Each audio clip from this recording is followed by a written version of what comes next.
You know what's so crazy is that over the course of media day, there was a lot of different things to take away. A lot of, interesting storylines and narratives being formed, a lot of different quotes, some good, some bad, cool, funny pictures, all that stuff.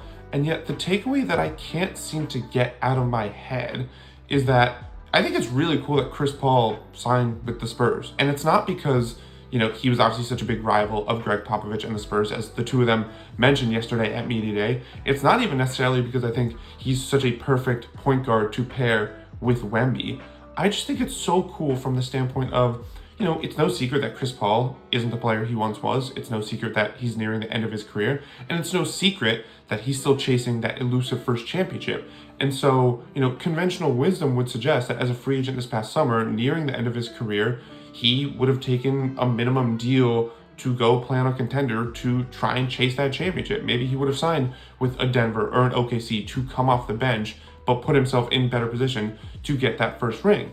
And yet for him to sign with the Spurs, I think was very shocking in that sense, because obviously San Antonio, I think we all have high expectations for them. We have high expectations for Wemby, but they're definitely not going to win a championship this year. And so for Chris Paul to sign with the Spurs still, I think says a lot about, his love of the game. That's literally why he said he signed with the Spurs, because yes, he obviously wants to win a championship, but he still feels like he has a lot left in the tank, which I think he still does.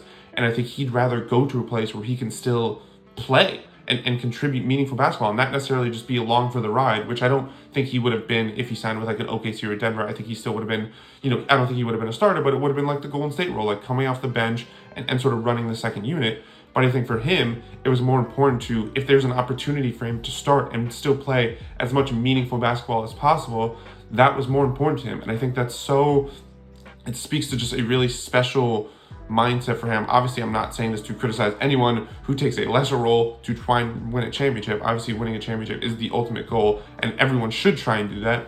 But I do think it's very special for Chris Paul in particular, because he hasn't won a ring, and we've all clowned him for it. And if he doesn't win a ring, he's going to be one of those, infamous guys who, great player, superstar, but never won a ring. It's going to look really bad if he doesn't win a ring, in a sense. So for him to not really care about that and instead say, I just want to play basketball, I just want to play as much basketball as I can. I want to play as much meaningful basketball as I can. And for him to prioritize that, I think is just really special. And I hope that even if he doesn't win a ring over the course of his career, or however long he has left, I hope we can look back at this decision and say, wow, that was a really special thing from Chris Paul. This dude really loves the game. He really appreciates the game. And I just think it's really special, because a lot of guys in his position would naturally feel pressured to chase rings. So for him not to, I think just really speaks to his love of the game, which I think is really cool for a guy who had every reason to try and chase a championship.